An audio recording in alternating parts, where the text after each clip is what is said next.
Okay, we got a fun edition today of the Yankees and Mets pod. My good friend Kevin Klein, last year he had me on his podcast, so now I'm having him on my podcast. Seems fitting. We previewed the World Series for Yankees Dodgers last year. Episode 19 of Yankees and Mets pod is underway. So, Kevin of the Incline Dodgers Podcast, thank you so much for joining me.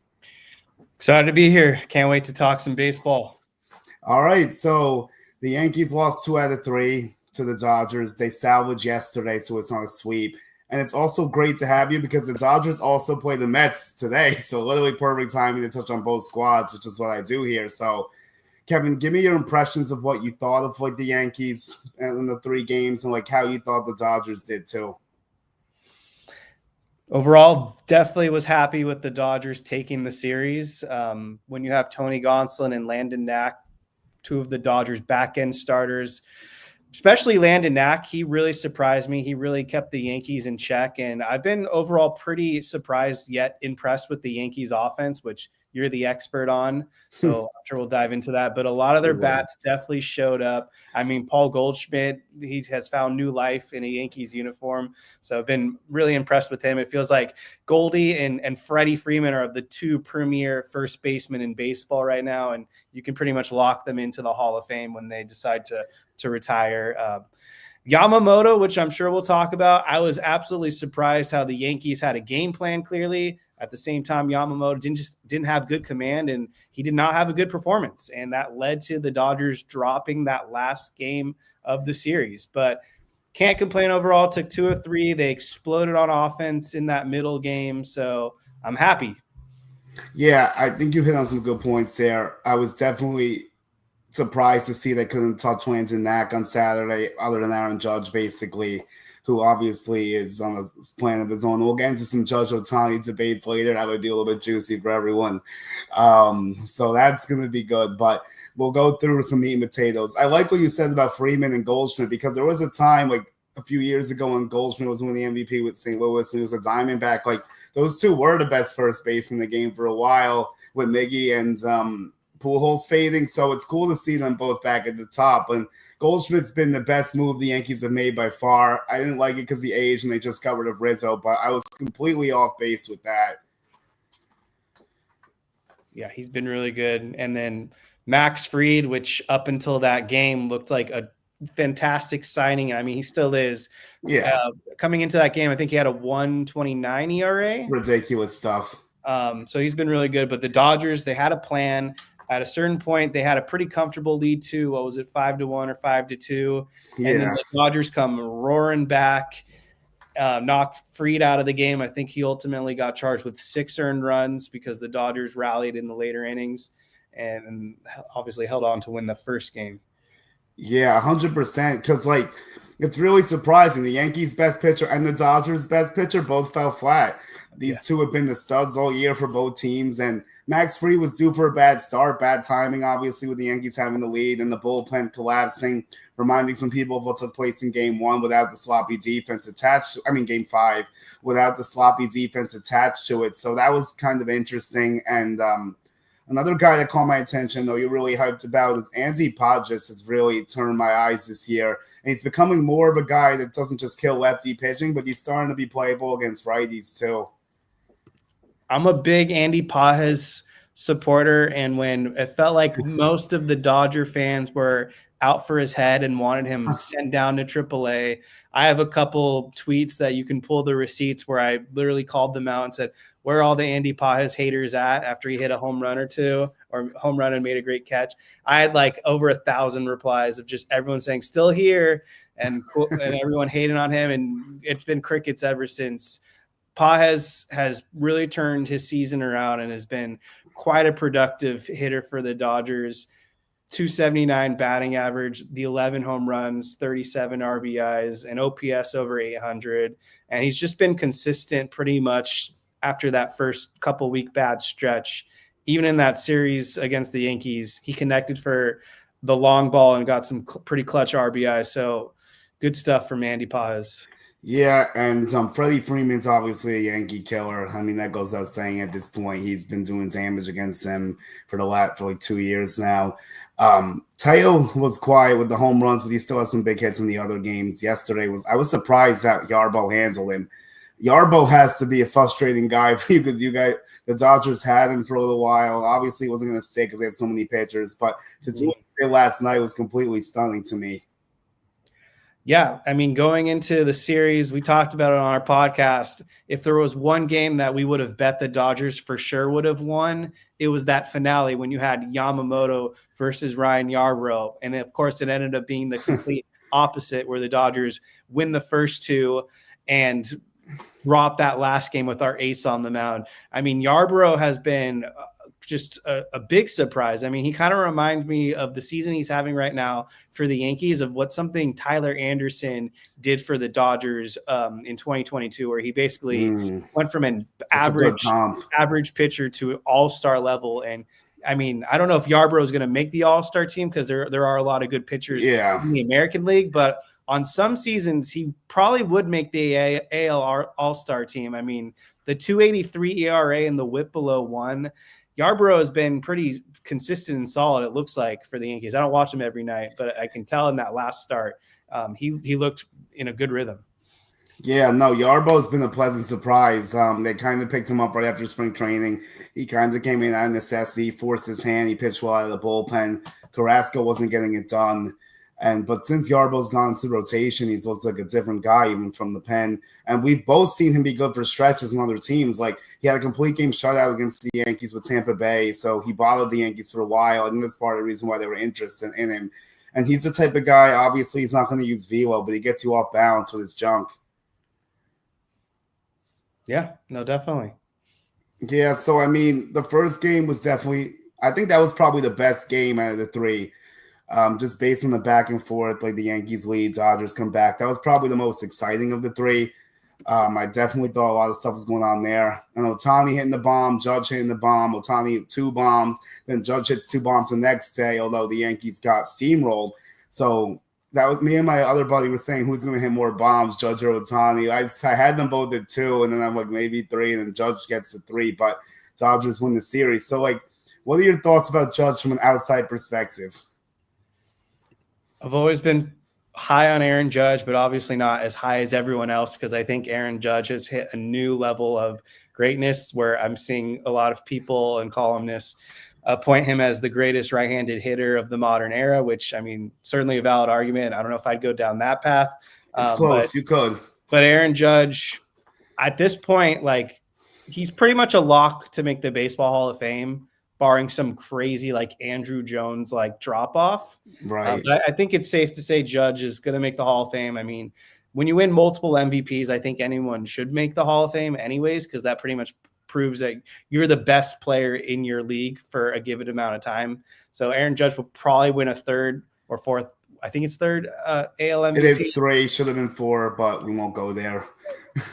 So this 3rd one, if all things play out accordingly and he stays healthy, I think Vegas said he was like a minus 5,000 right now. It's real, yeah. I think his WAR is like 5.2. We're just got to June. We've never seen anything like this before. He might get like 12 WAR, like 13 WAR. Like, this is like ungodly numbers that he's dealing with. Still getting close to 400, which is insane in the month of June.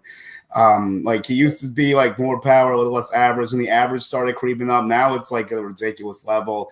He's chasing down a Triple Crown, but looks like Cal Raleigh's giving him a run for the home run crown right now, because Raleigh's going nuts also with like 23. I think Judge is at 22, I want to say. So I wanted to throw this take out there on my last thought of Judge real quick. He's underpaid. Like, I think definitely Judge is majorly underpaid with the production he's giving. I don't know how his agent and the Yankees kind of escaped that one. You're 100% correct. And I think it's only because of his age. That's the only reason they got away with it, because he was like 30-ish or like 31 when they signed him. And he was coming off the 62 bombs. So obviously he could have took more money with like the Giants or the Padres. That was definitely possible, but he took less to stay.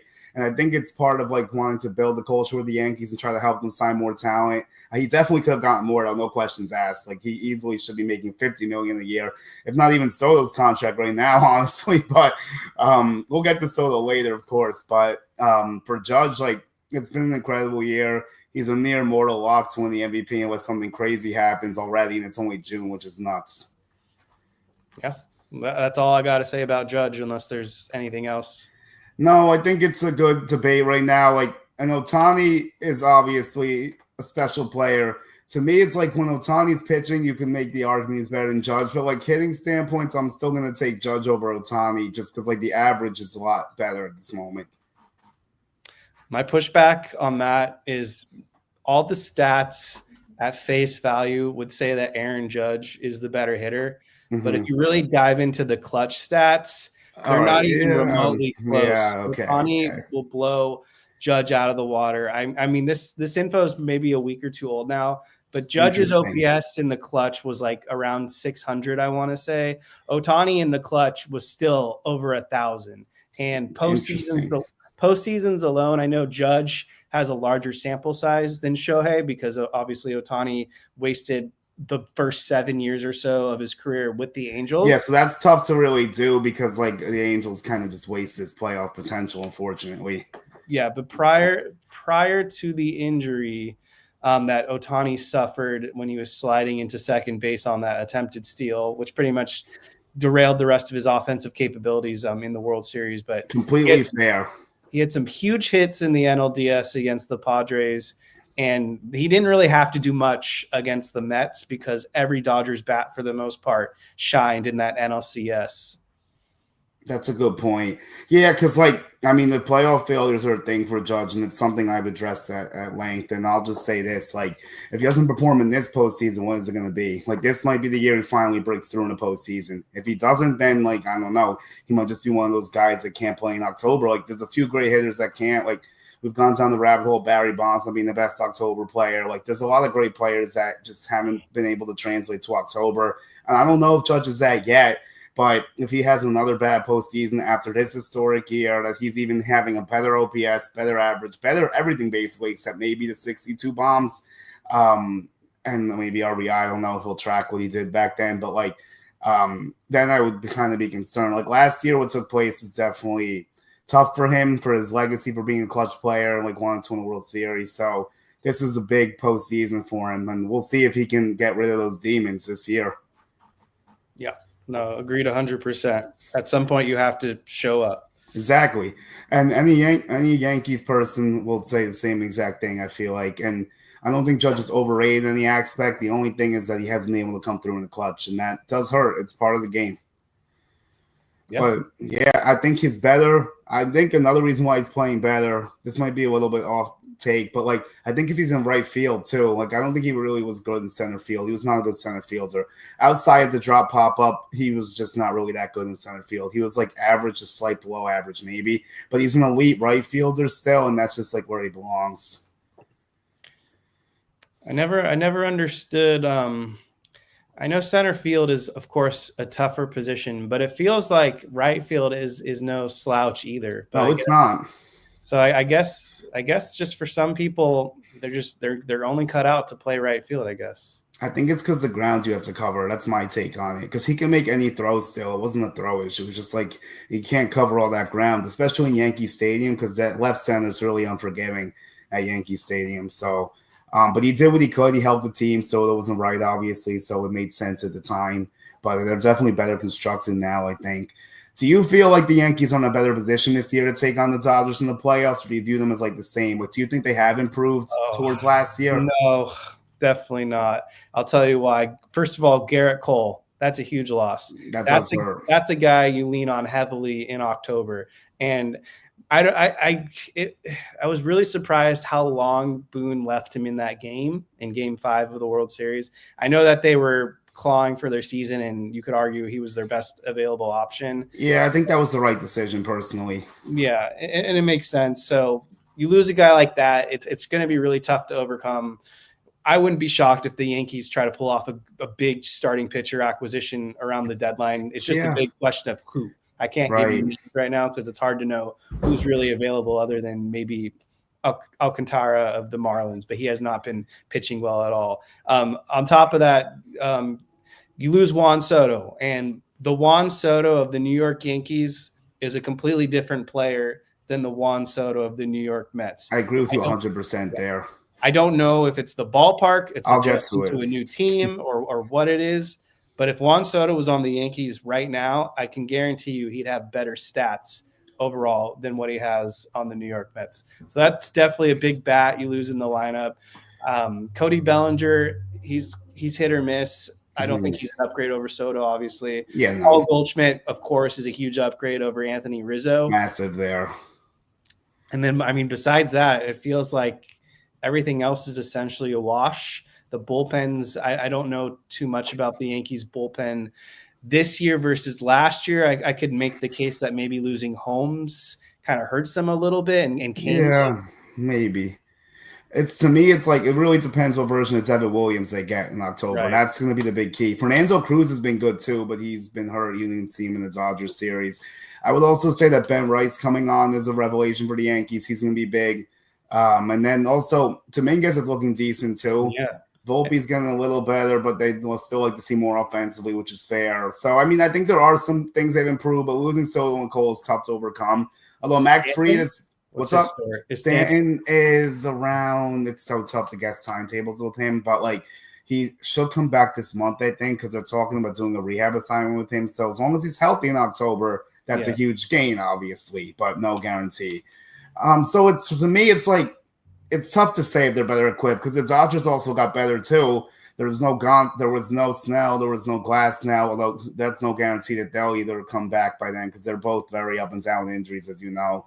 And then Sasaki, we'll see what he is. We don't know yet. I think he's pretty good, but I don't think he's found what he's looking for yet with the Dodgers. Maybe when he resets and he returns, we'll see that. And then obviously Betts was missing for the series. He's going to be fine. So both teams have missing parts. Jazz will help a little bit, although he needs to play better in October than he did last year. And the Yankees also need an infielder, too. They got to fill that third or second base vacancy. That's another thing. And probably get a frontline starter to, like, really solidify their chances. I agree with all that. Yeah, Stanton is that's why I brought him up is because he's important. He's the clutch hitter, especially in October. He wakes up. He's kind of like our version of Kike Hernandez. That's perfect. Of course, Stanton is good in the regular season too, but my point is he's kind of that guy you can rely on in October to get the clutch hits, and he did that in the World Series. Yeah, and G also hits really well in Dodger Stadium because he went there as a kid, so he loves going to LA. He loves Tinseltown and everything, so that always helps the cause too for them. But I think it's going to be interesting to see what happens with that. The second game was a complete embarrassment. Will Warren, I think, is okay, but that was just a really bad spot for him. I hope he doesn't spiral after that. That was just a really, really bad start, obviously. And then whatever they did after that didn't matter. People are like, oh, they should have pulled him earlier. I'm like, the game was over regardless. It didn't matter who was pitching. You can't pull him in the first inning. Boone did not manage game one well, I thought, but game two, there was nothing he could do. No one could have prevented what took place in game two. Yeah, Dodgers offense was just firing on all cylinders. That was kind of the Max Muncy breakout game. Connected for a couple home runs. Yeah. 7 RBIs. He's really turned his season around, which is, of course, big for the Dodgers because especially in April, he was really struggling. WRC plus was low 70, I want to say, and now it's over 100, and it's even better than Mookie Betts at this point in time. Interesting. Andy Pages, we talked about, he had a couple RBI, or he had an RBI and some walks. And Tommy Edman, he had a big game too, 4 hits. So yeah, he's been doing good too in everything Yankees play. But that's a good pickup, savvy move. Anyone could have had him. Dodgers grabbed him. And saved the best for last, but Hae-Sung Kim was all over that game. He had 4 hits. He went 4 for 4, 3 runs, a home run off the lefty. He was making a statement for himself. Yeah, definitely. That was interesting to see because I don't know too much about him. He's a guy that comes from the KBO, so that was interesting to see. And then, I talked about Teo before, in the offseason, we kind of all knew he was going to go back to the Dodgers. I'm kind of surprised how long it took. He's a big clutch player, too, and he also hurts the Yankees a lot. So I'm sure you're really happy what you see from Teo so far, right? 100%. And I've been saying it all season long. Shame on the rest of the league for letting Teoscar Hernandez go back to the Dodgers. You had an all-star outfielder on the market that was commanding 3, maybe 4 years, and no team had the audacity to just pay him when he wasn't even asking for that hefty of a contract. So naturally, he just goes back to the Dodgers at asking price. That's on baseball for letting that happen. I'm ecstatic. I'm a huge Teo fan. No, I agree with you 100%. And the Dodgers had a smart signing of him for the 1 year originally because, like, it was always a good fit to add an extra bat. They need some righty balance. Made a lot of sense. So, I mean, we'll see how that goes. And with the Yankees, like I talked about before, Austin Wells is another guy. He had a bomb the first game. He can be a difference maker, I feel like, if he can start to pick up his bat a little bit. He does hit a lot of hard hideouts sometimes. So, like, it is tough to see, like, when he doesn't get the results. But, I mean, there was more good than bad. I mean, other way around. There was way more bad than good for the Yankees, but there was some positive things. Like, it's just tough to see the result for them that way. But I would say this: we'll be interested to see if we have a World Series rematch. So, one quick hitter on both sides here, and then we'll go with the Mets and Soto, and we'll dive deeper into that. Who is the biggest obstacle to preventing the Dodgers to go in the World Series, do you think, in the National League? My answer has dramatically shifted because 2 days ago, if you had asked me this question, even though the record doesn't say they're very good, I would have said the Arizona Diamondbacks. But with the Corbin Burnes news potentially being fatal, I have to scratch them off now and pivot probably to the Philadelphia Phillies. I think they have a pretty strong rotation with Wheeler, Christopher Sanchez, and Ranger Suarez. Aaron Nola has been very bad this year and hurt, but I'm sure at some point he's got the proven track record that he can turn it around too if he's healthy. And then that lineup, you just can't sleep on Kyle Schwarber, Trey Turner, Nick Castellanos, Bryce Harper, Bryson Stott, and JT Realmuto, and the rest of the guys.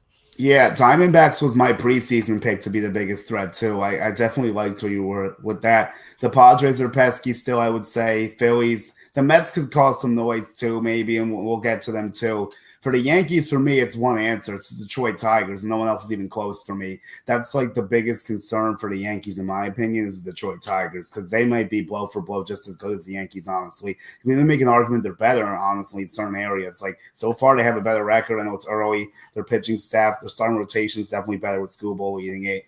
So I'd take the Yankees lineup, obviously. But the Tigers' bullpen could be better, and like their bench is definitely better. The Yankees need to improve their bench as well while we're at it. Skubal has really been a difference maker for Detroit, and of course that helped them get a little farther in the playoffs. I've been ready to go on record now that Skubal is this decade's version of Clayton Kershaw. I think he's as close as it gets. Interesting. I don't think there's a lefty out there that's as comparable since Kershaw in his prime. So I think I'm ready to give Skubal that crown. And if he wins the Cy Young Award this season, it makes it an even more easy case.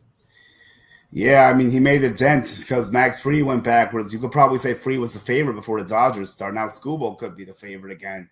And Crochet's been good, even though the Red Sox haven't really hit for him. And speaking of Phillies, Jesus Luzardo's been money for the Phillies. Even though he had a bad start recently, he's been really good for them. That's true. So, all right, let's get to Soto, Mets, Yankees. So for me, like with Soto, I think it's like, I definitely agree with what you said before. I've been telling a lot of people this as well. I think his numbers would be way better if he was with the Yankees. Still, I think it was just a comfortability. He loved hitting by Judge. The stadium is better for him, even though when he starts going opposite field more, then it benefits him more at Citi Field. But the pulls, obviously, on the Yankees stadium side, I do think Soto's going to figure it out, and I think he will be okay ultimately, but he's not going to have the season he had last year. He's way too far behind to come close to that. The big thing with Juan Soto, of course, is the batting average. I know it's an old metric that a lot of people don't want to use anymore, but I will sometimes. Yeah, but even I'm surprised that he's hitting 233 at this moment in time. The on base is kind of on par with what you would expect from Soto. If the batting average was probably higher, then the on base would probably be closer to 400 instead of 363. But yeah, overall, pretty underwhelming season so far from Juan Soto. I know the Mets just faced the Colorado Rockies. So as someone that was rostering him in some DFS and prop betting, I definitely took advantage of the overs. That's what you should do when a good hitter's facing Rockies pitching, is just take the overs and you'll cash in more often than not at this point in time. But I was at a big, like high level zoom out here, I was shocked how much money a team was willing to pay Juan Soto. Like, I know the Mets were going to get him. I had been saying that pretty much for a year. Like, it was Steve Cohen's and the Mets' destiny to make Juan Soto the face of their franchise, and there wasn't going to be a price where they back away. Right. Even like going up to the 765 or million or whatever with possible incentives to balloon it to past 800 million. I don't think he's worth that. I really don't, especially with the defense. No, he's not worth that at all. And I said that when the contract came out. Even if the Yankees had signed that 16-year for $760, whatever that runner-up offer was, that would have been a horrifically bad contract too. What you do when you sign that is you hope that they win the first 2 years and you don't care about it. But if he doesn't win a ring, that contract's going to be a colossal failure. He's not going to come close to paying for it. He'll have a few more good years, obviously. He's not a bum. He's not a scrub or anything like that. But when you talk about a well-rounded, complete player, that's not really what he is when you factor in the defense. I mean, he could throw the ball well, get some people out. As you've seen multiple times, his range is really not good still. This outfield's a little more spacious in Citi Field, too, than that right field. So, yeah, obviously, for me, it was like I didn't really like the Yankees' chances too much. I knew he was not going to take a discount because Scott Boras is his agent. That was always out of the question. I think he really wanted the Yankees to step up, but like they were never going to go to that level that Cohen was going to go. It's just not in the Yankees' MO. They weren't going to give the suite. They weren't going to give his mom the clothes, like all that extra stuff he wanted. Like once you start going to that, the Yankees were like, all right, go ahead. Like that was just way too much. No, definitely. Because the Yankees don't give suites to anyone. Like Jeter didn't have one, Judge doesn't have one. Like they weren't going to. Money has one. Though. Yeah, I'm sure he does. And now Soto has one at Citi Field too, but I'm going to want him to start playing a lot better. So I still think he has good ball in him, don't get me wrong. And as we both know, he still has a lot of chances to atone for this because the playoffs is what really matters. If they get postseason Juan Soto, then they're not going to care about the regular season. So we're going to see when that time comes too. Yeah, that's accurate for sure. And he also might step up against the Dodgers this series. You know, he loves the bright lights, though he loves the big games. So I wouldn't be shocked if he woke up a little bit. It'll be interesting to see what the Dodgers do. Because I heard yesterday, I got reminded like that he was the only blemish of Yamamoto in game 1 or game 2. I think it was game 1. He was the only blemish. It was a solo shot. So he's definitely hit decently there at times. I'm looking forward to watching that too. Since there's no Yankees tonight, I'll definitely check in on that. What do you feel about the Mets and how the first series went? Because I know the Mets took 2 out of 3. Yeah, my biggest takeaway in that first series was how well the Mets starting pitching really showed up in that series, especially David Peterson getting into the 8th inning. He really kept the Dodgers offense in check and off balance. Griffin Canning looked really good too up until the rain delay, which forced both starters out of the game. Mm-hmm. It seemed like the Dodgers didn't really have much of an answer for him. And then the first game is such a blur now of who even the starters were. But I know it went into extra innings, and there was a few innings there where both the Mets and the Dodgers had the ghost runner on, and neither team could score. Yeah, I didn't get to see that one because I was kind of tied up with stuff that day. But like, I know it was a crazy game. It took 13 innings. I previewed the series too. I'm trying to remember who pitched that first game. I'll get it really quick. It won't take too long because I didn't play that long ago. But like, yeah, the Mets starting pitching from covering the Mets as I have this year, like that's been the biggest surprise because like it's not household names. It's just a bunch of guys pitching well, pitching above their heads, pitching for more than they're worth, and like. David Stearns is figuring it out again. This is the second straight year he's band-aided this rotation, especially with Almanaya and Montas, and they have one of the best ERAs in baseball. And it was Griffin in game 1 against Kershaw. Okay, that's what happened. So that's right. And the rain ruined it.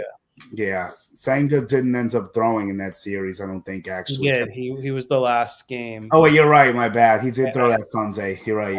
I had the order mixed up. But yeah, he did. Senga was the final game. So Peterson set it up in the middle game, and then Senga also really shut down the Dodgers. So tonight you get Blackburn versus Dustin May, and I definitely feel like that's advantage Dodgers, I would say, because Blackburn is coming in raw. It's a debut. You never know how that's going to go. Justin May's kind of up and down, but when he's on, as you know. So he's got nasty stuff. He just has to figure out some commands and like put it together a little bit more. But he's going to be a good arm in the rotation for a while, I would think. When healthy, yes. His biggest issue is I don't think he's ever once in his career pitched in the month of June. That's interesting. The 1 year he was healthy was the 2020 season, and there was no June. Other than that, he was a late season call-up in his rookie year, his true rookie year, 2019. And then in 2021, he blew out his elbow in May. Oof. Then he came back end of 2023. And then in 2024, he had another injury. I have the years wrong. In 2022, he came back, end of the season. And in 2023, he came back again, fully healthy, hurt his elbow again in the month of May. And so this is the first time he's ever going to pitch in the month of June as a big leaguer at the major league level. I think, if I'm not mistaken, he looked really good in his most recent outing at the Cleveland Guardians, had a season high 9 strikeouts, and the start before against the Diamondbacks, he also did very well. 8 strikeouts with 1 earned run ball. So he's got some good momentum on his side right now. Yeah, that's really interesting June stat. I had not figured out. That's definitely crazy and unfortunate for him. But maybe this year it'll finally start to come together. Maybe he'll hit his career high in innings, and then he can build on that for next year. The Dodgers have so many arms in that rotation. Who knows if he ends up lasting in the rotation, honestly, when everyone comes back. You never know. Yeah. But he probably will, I would think. But we'll see about that. So, tomorrow you get the legend Kershaw versus McGill. McGill's been really good for the Mets too, honestly. Another surprising guy. Yeah, this Dodgers Mets series, so it's going 4 games, it looks like.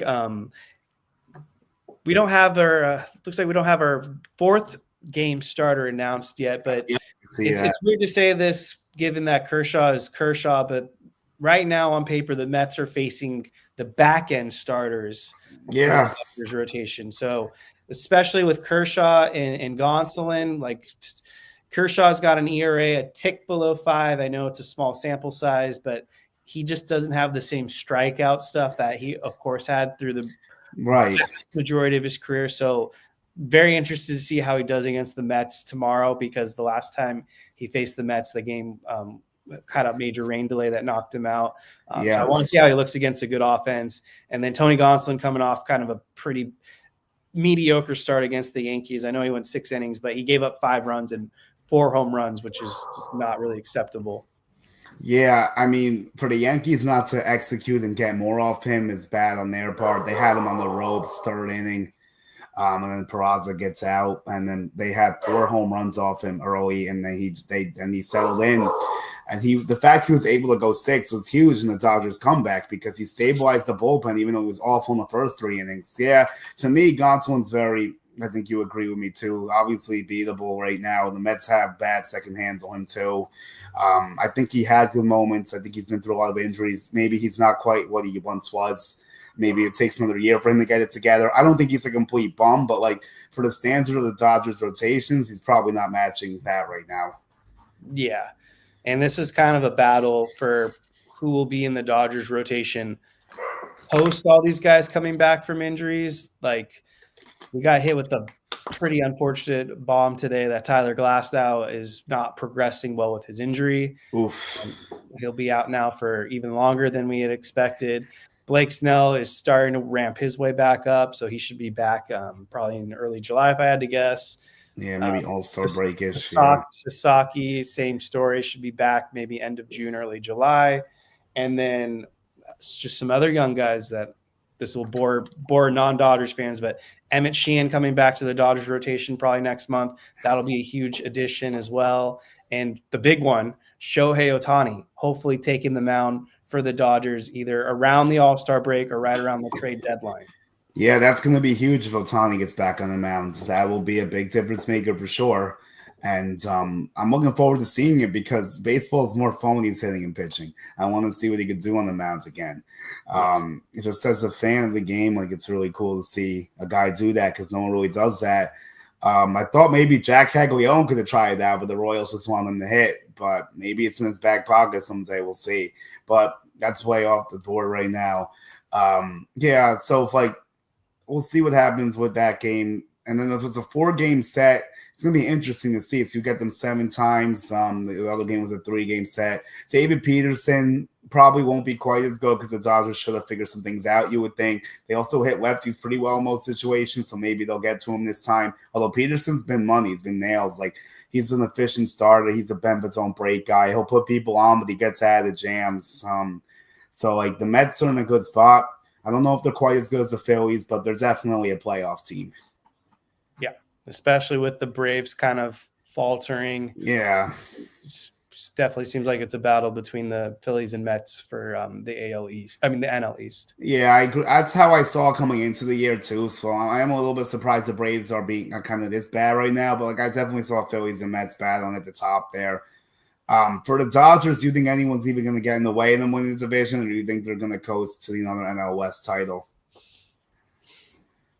Yeah, I mean, I don't know if I'll say coast, but they're going to win the division probably by at least 5 games when it's all said and done. Yeah. The like I talked about earlier, the Diamondbacks, they're going to probably go from looking like legitimate contenders to probably now sellers, given what happens with the Burns news. Zach Gallen, worth noting, he's a free agent at the end of the season, so I could see them probably tempting that fate and dealing him for some prospects. And then the San Francisco Giants seem to kind of be falling back down to earth. So I don't expect them to really be winning 95 to 100 games like I would with the Dodgers.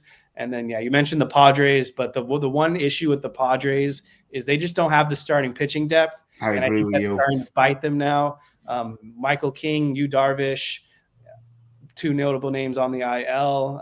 If Dylan Cease were to go down, like, they could be cooked. That's fair. Yeah.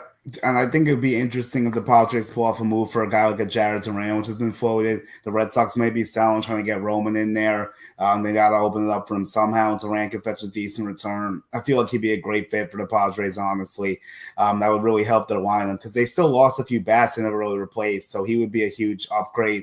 But for your point, the rotation's definitely not what it once was. Musgrove being out for the year is massive for them. So I mean, we'll see if they can piece it together. Giants, I don't know what to make of the Giants. Like, one year they're good, one year they're not. Like, are they a playoff team? Are they a fringe wildcard team? Like, maybe they'll make it, maybe they won't. But I want to circle back to Diamondbacks because I think that's very interesting for the Yankees because 2 guys on the Diamondbacks that could make a difference for the Yankees. You mentioned one of them, Zach Gallen, maybe a change of scenery candidate. He gets himself back together. Matt Blake with him a little bit. Maybe they start to work on some stuff. But my biggest one on there is actually Eugenio Suarez because the Yankees desperately need a third baseman. They could use some right-handed balance. He's also a free agent. If they could get one of them, I mean, that would be great. Maybe even a Merrill Kelly to a lesser degree to help stabilize the rotation because he's a veteran. He's pitching the playoffs, so that wouldn't be bad either. Maybe the Yankees can make something happen if the D-backs continue to slide. Yeah, it makes a lot of sense. Yeah, so we'll see what happens. I will probably close it down soon. Trying to think of some Mets-Dodgers talk since we did a lot of Yankees stuff. Like, who besides Soto worries you on the Mets in their lineup? Well, it's funny because when we talked about the first series, I thought Mark Vientos was going to be the guy that would pop off and kind of turn a season around. And then he got hurt. And then the backup, Brett Beatty, was the one who actually had a pretty respectable series against the Dodgers. But we have to kind of erase the past and think forward now for the future. Man, it's so interesting because they have a lot of good bats, but the only one outside of Soto that instills a lot of fear in me would be Pete Alonso. For power, I don't know if Pete will show up though in this series, but I guess I have to go with him right now. Yeah, I'll give you another one. You can never count out Lindor as well, obviously. Oh, yeah. Lindor makes things happen. But Alonso, if he gets hot and starts hitting a bunch of homers, is almost more scary than Lindor. But Lindor can hit some bombs, too. They're probably pretty close, honestly, right now in their home run counts right now because Pete took a big swoon. Like, he started on fire and he took a swoon. He's always been a little hot and cold. He's kind of stabilizing it now. Yeah, Lindor 13, Alonso 12. Yeah, they're neck and neck. So that's interesting. But I feel like Alonso should pass him by the end of the year, you would think. But who knows? He went cold. He was like the home run king of the first few weeks. Yeah, he was bad in May. He was really bad. Like his April was good, his May was not. Lindor kind of cooled off too. He started off on fire, which is unlike him because his Aprils are normally bad. Yeah, for the Dodgers, from the Mets side, I'm probably worried about Teoscar Hernandez still because he had a decent series against the Yankees, but the power didn't come. And Freddie Freeman also didn't hit any homers, surprisingly. Did everything else but hit a homer. So if I was a Met, I'd probably be circling those two. And then Max Muncy, Ohtani goes out saying, I don't have to talk about him. Max Muncy is definitely could be heating up. And then is Mookie Betts getting close to a return, or what's going on with that? Yeah, Mookie Betts is available to pinch hit tonight if they need him, and he could be back in the lineup in the next day or two. But you talked about Paul Blackburn making his debut tonight. Typically, when pitchers are coming back from an injury and they aren't sharp or they have the mechanics there, I've come to notice that the Dodgers desecrate these pitchers. I can think of Kodai Senga in the postseason last year, Nestor Cortez in the World Series, and I think Paul Blackburn is going to be in for a rude awakening tonight. I don't think he'll pitch more than 4 innings. I wouldn't be surprised if the Dodgers have 4 or 5 runs off him. I really do feel optimistic that Shohei Ohtani is going to have a big night in this first game, and then kind of the rest of the series. You mentioned Max Muncy. He's actually done fairly well historically in a small sample size against Tyler McGill. Interesting. 4 for 5. So he's the one bat that's really done well. And then Freddie Freeman he does well against New York teams in general. Yeah, Freddie does well against everyone. So you can't, I mean, that's a good point though. The thing about Muncy heating up, he had 3 bombs against the Yankees. Yeah, I think it's definitely an interesting thing there. It's going to be fun to see what happens. I mean, they beat Yankees. Mets beat them the first time. Now it's 4 games, so it could be a split. But, yeah, tonight I'll try to do some predictions. Let's have some fun. Game 1, I'll give the Dodgers for sure. I agree with your assessment of Blackburn. They could get jumped. But, sometimes pitchers come back and they randomly spin gems. You never know. But, I don't think Blackburn's that dude. If it was a more established, better pitcher, I probably might feel better about it. Even Senga, to your point. Although Senga, didn't even pitch at all. That was tough putting in the playoffs. That was a no-win situation for the Mets. Yeah. So I'll give Dodgers game 1. Let's see game 2. Game 2, Canning and Gonsolin. I'm gonna take the Mets. Actually, that's game 3. But I'll take the Mets in that one. I'll take Canning over Gonsolin. I'll take tomorrow. Tomorrow's a tough one. That could go either way. I'll take Mets tomorrow because I don't know if Kershaw's up to snuff, like you said. And I feel like Miguel's been decent. But again, the Yankees jumped Miguel, so maybe the Dodgers could too. And then I'll say, and this one's going to be bold. The Dodgers don't have a pitcher yet, but I'm going to take them against David Peterson the last game. So I say it's a split series. Fair enough. I think the Dodgers are going to win 3 of 4. The only game I could see us maybe dropping is that third game of Canning versus Gonsolin. Yeah. Canning's also a Southern California guy, so maybe coming back to Los Angeles. That's true. Will light extra motivation under him. But yeah, I'm guessing that last game where we don't have a starter is going to either be a bullpen game, probably a bullpen game, or they call up someone from Oklahoma City because they don't want to have Yamamoto pitching on 4 days rest. Right. Something they won't do with him. So they're probably going one of those 2 routes I just said. Yeah, and that's definitely bold for me to take the Mets that day. To take the Dodgers that day, I would say. But I'm definitely circling the Canning Gonsolin game if I'm a Mets person because that's the game the Mets really have to win. They need to win the Canning Gonsolin game. Yes. The Kershaw one's kind of up for debate, but I'd probably slightly favor the Mets, so that's why I took them that day. But we'll see what happens. It'll be interesting. So tell everyone where they can find you at, and we'll chop it up. Thanks. Yeah. So if you're a Dodgers fan or you just want to hear some Dodgers interviews with players or media personnel, or sometimes we get guests like Julian to preview big series, you can find us wherever you get your podcasts or YouTube, the Incline Dodgers. Pretty self-explanatory to search that. And then my personal account on X, if you want to hear my baseball takes. Sometimes I go outside my comfort zone and have takes on players that aren't on the Dodgers too. So maybe we can get into a debate or argument. But Klein 25, Klein 25. Okay, thank you. And my name's Julian Gallardi. Everyone can follow me on X on Julian Gallardi1. I still say Twitter, but whatever. Instagram is Julian Gallardi11. And then everyone follow Araskina on all platforms. Also on TikTok as well. If you search my name, I'm on TikTok too, and so is Araskina. So Kevin, if the Mets or Yankees meet the Dodgers in the playoffs, I think we should run it back for October for one of our podcasts. We will.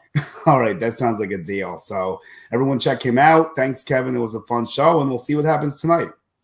Thank you.